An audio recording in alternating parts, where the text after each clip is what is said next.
Yana bitta e'tirozlarimizdan bittasi bu ish men uchun emas degan demak e'tiroz. Bu e'tiroz tagida qanaqa savol turibdi? Menda bu sohada, bu yo'nalishda hech qanaqa tajriba yo'q. Men bu biznesni boshqara olmayman degan demak savol tug'ilyapti. Tushunyapsizmi? Siz bu demak savolga qanday javob berishingiz mumkinda? O'zi kompaniyada 3 ta imkoniyat bor deyishingiz kerak va birinchisi bu siz uchun demak o'zingizga arzon narxda mahsulotni olish imkoniyati, ikkinchisi qo'shimcha daromad va uchinchisi biznes qilish imkoniyatida.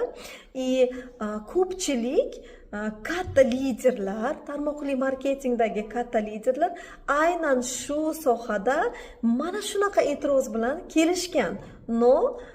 Vaholanki hozirgi kunda juda katta muvaffaqiyatli liderlar bo'lib juda ham katta cho'qqilarga chiqishgan. Masalan, men o'zim shaxsan o'zim tajribamdan aytaman. Men o'zimning ustozim har doim aytadilar, mana shu biznesda sizlar hammalaringiz ofis ochasizlar deb aytadilar. Men ofis ocholmayman. Ustozim hamma liderlar ketgandan keyin ustozimning oldiga borar edimda. Opa Svetlana Nuridinova, iltimos meni alohida ofisga chiqarmang, chunki men u ish qo'limdan kelmaydi.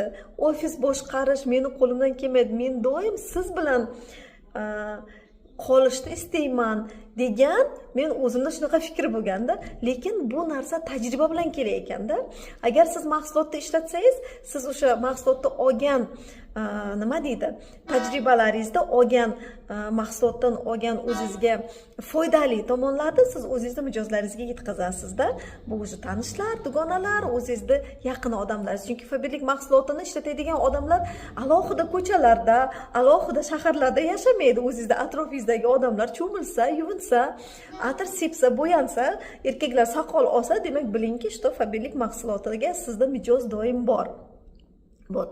Men o'ylaganman, что men ofis yurg'izish qo'limdan kelmaydi deb o'ylaganman. Tushunyapsizlarmi? Tajriba yillar davomida men shu narsaga amin bo'ldimki, hozir men 10 yildan beri ofis yuritaman. Bu narsa qiyin emas ekan. To siz o'shanga taqalib, to siz o'shanga o'zingiz tayyor bo'lmagunizcha, lekin sizni nima tayyor qiladi? Tajriba. Shuning uchun bu biznes meni qo'limdan kelmaydi deb ko'plar aytishi, bilasizmi nimadan? Chunki tajribasi yo'q. Tajribasi yo'q. Siz o'shani yetkazishingiz kerak. Tushunyapsizmi?